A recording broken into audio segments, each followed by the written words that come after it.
Hi teacher, good morning. My name is Cadet Maldonado Morales Sergiustani, and today I'm going to explain you the components of the U.S. military spending or budget.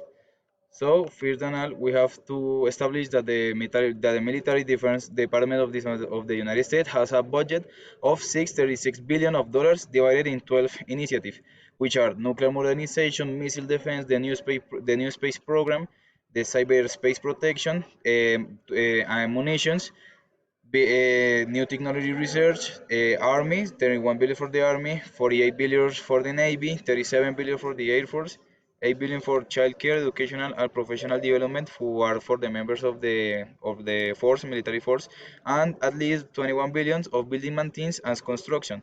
That's why we can establish that the United States corps have a well training and why they are developed around the world because they have a lot of money to spend in the armed force. Thank you very much.